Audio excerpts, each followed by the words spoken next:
인류의 새로운 시작, 창세기 8장에서 10장 말씀입니다.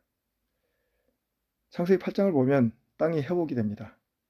비가 그칩니다. 하늘과 땅의 문이 닫힙니다. 모든 것을 열고 닫는 분은 하나님이십니다. 또한 바람이 불어 물이 줄어들게 하십니다. 자연을 움직이심으로 하나님이 원하시는 대로 이루어 가시는 겁니다. 복을 주시기도 하고 거두어 가시는 분도 하나님이십니다. 심판과 저주를 주시기도 하지만 거두기도 하십니다. 홍수로 인류를 심판하셨지만 심판의 물을 모두 마르게 하십니다. 물이 차는 것보다 더욱 힘든 일은 물을 빼는 일이죠.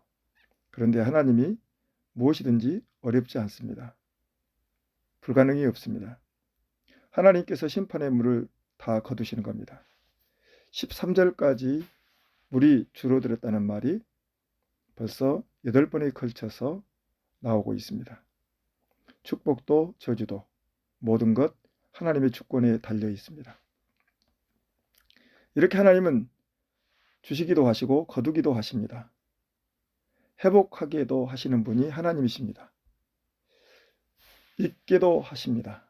잘 안 되기도 하시고 잘 되게 하시기도 하시죠. 그러므로 겸손하게 늘 하나님을 바라보아야 합니다. 늘 겸손하게 하나님의 음성을 듣고 순종하는 삶을 살아가는 것이 최고의 지혜인 것이죠. 심판이 끝나고 세상의 모든 죄악과 더러움과 악은 깨끗이 청소되었습니다. 이제 새로운 세상에 노아의 가족이 방주에서 나와서 새롭게 출발합니다. 모든 심판과 고난은 새로운 삶의 출발입니다. 최고의 고난은 최고의 축복을 알리는 신호입니다. 위기는 새로운 기회입니다. 의인은 7번 넘어져도 다시 일어납니다. 이 시대의 특징 중 성인들의 무기력함이죠.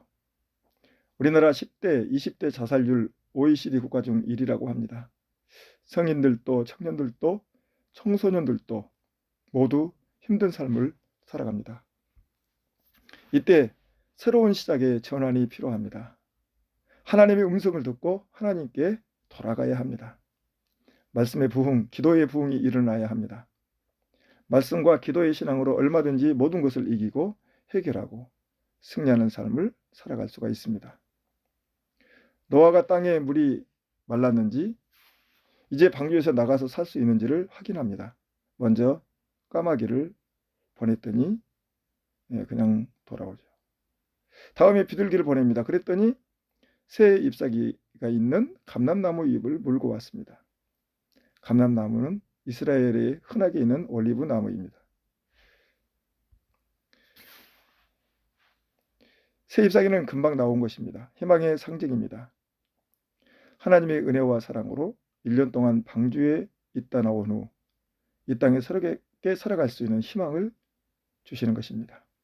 오늘 우리도 하나님의 은혜와 사랑을 받은 자가 되어 희망의 사람, 희망의 교회를 세워가야 되는 것이죠. 노아의 가족은 방주에서 나와 새 출발을 하면서 제일 먼저 한 일, 하나님께 제단을 쌓습니다. 즉 예배를 드리는 것이죠. 노아의 가정이 홍수 심판에서 구원을 받은 이후 첫 번째 사명은 예배였습니다. 살려주신 이유 예배입니다. 살아야 하는 이유도 예배입니다. 예배를 통해서 하나님께 영광을 돌리고 하나님을 기쁘게 해드리는 것입니다. 믿음의 가족의 모든 삶의 중심은 예배입니다. 우리의 시작과 가정과 끝, 예배의 삶이 되어야 하는 것이죠. 거룩한 향기의 예배의 삶을 살아야 합니다. 이것이 성도의 의무이며 특권이고 축복입니다. 여호와 하나님은 노아의 가족의 향기로운 제사를 받으셨습니다. 그리고 결단하시죠. 그 중심에 이르시되 다시는 멸하지 않으시겠다는 겁니다. 용서와 화해를 선포하셨습니다. 예배를 드릴 때 하나님은 마음을 바꾸시고 우리의 상황을 바꾸어 주시는 겁니다. 실제로 자연의 원리는 다시 정상으로 회복이 됩니다. 심고 거두고 사계절이 순환을 이룹니다. 우리가 하나님께 온전한 예배자로 살아갈 때 모든 것들이 회복이 됩니다. 영적으로 회복이 되면 육적으로도 회복이 되는 것이죠. 예배 중심으로 살아갈 때 모든 것이 평안하게 복이 되게 흘러갑니다. 성장과 번영과 부흥의 역사를 만들어갑니다. 그러므로 예배는 우리의 삶의 우선순위가 되고 중심이 되어야 합니다. 9장에서는 무지개 언약과 노아의 실수에 관한 말씀들이 나오고 있습니다. 노아의 가족들에게 복을 선포하십니다. 인간을 창조한 후에 주신 축복의 말씀이죠. 그런데 노아의 가족들에게 똑같은 축복의 말씀을 선포하십니다. 노아의 가족들이 하나님의 음성을 듣고 함께 순종하고 함께 방주를 만드는 일에 헌신했기 때문에 하나님이 복을 주시는 것입니다. 오늘 우리도 하나님 나라를 세우고 교회를 세우고 영혼을 세우는 일을 함께하는 사람들에게 하나님이 복을 주실 것입니다. 그러므로 모든 하나님의 일들을 섬길 때 무슨 일이든지 함께 하시길 바랍니다. 하나님은 이 모든 것을 기억하시고 축복하시는 것입니다. 하나님은 노아와 새 언약을 세우십니다. 다시는 물로 세상을 심판하시지 않겠다고 하십니다. 그의 증표로 무지개를 주셨습니다. 이 엄청난 홍수 심판 이후에 노아의 가정에 노아의 자녀들의 미래를 결정짓는 사건이 발생했습니다. 노아가 포도주에 취해 잠들었습니다. 이 작은 사건이 자녀들의 미래가 갈라집니다. 우리는 완벽하지 않지만 날마다 우리는 실수하지 않도록 우리 자신을 관리를 잘 해야 하는 것입니다. 이것을 보고들은 자녀들의 태도는 달랐고 그 한 번의 태도가 자신들뿐만 아니라 자신들의 자손들의 미래와 운명이 갈라지는 것을 볼 수가 있습니다. 그래서 작은 일 하나가 운명을 결정할 수 있다는 것을 알아야 하는 것입니다. 우리는 바로 바른 믿음과 온전한 믿음으로 살아갈 뿐만 아니라 늘 실수하지 않도록 조심하고 절제해야 됩니다.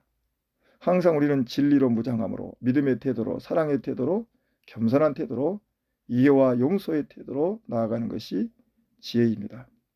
그러나 이 모든 것들이 나의 의지대로 잘 되지 않습니다. 그래서 평소에 모든 상황에서 모든 배움의 기회를 통해서 말씀과 성령의 능력으로 치유하고 회복하고 변화시키고 다듬어가는 작업이 끊임없이 필요합니다. 함은 아버지의 허물을 보고 형제들에게 흉을 봅니다. 그래서 저주를 받습니다. 종으로 살 것을 말씀합니다. 함의 자손은 흑인이 되고 노예가 되어 얼마나 참담하고 비참한 삶을 살았습니까? 다른 사람들의 허물을 보고 흉을 말하고 비판하는 것이 얼마나 엄청난 결과를 가져오는지 알고 우리는 변화를 위해서 기도하는 것이 지혜입니다. 셈과 야벳은 허물을 듣고도 덮어버립니다. 셈은 하나님을 찬송하는 자손이 됩니다. 그래서 모든 믿음의 기둥 같은 인물들은 셈족을 통해서 나옵니다. 야벳은 창대케 하시는 축복을 받습니다. 말씀 순종의 삶은 의인의 삶은 반드시 창대케 하는 축복을 누립니다. 모든 것이 합력하여 선을 이룹니다. 그래서 모든 사건, 사고, 믿음과 사랑으로 해결할 때 모든 것이 유익이 됩니다. 10장은 노아의 아들들의 미래의 운명이 지어지죠. 한 아버지 빚에서 자란 세 명의 아들은 너무나 다른 길로 걸어가게 되는 것입니다.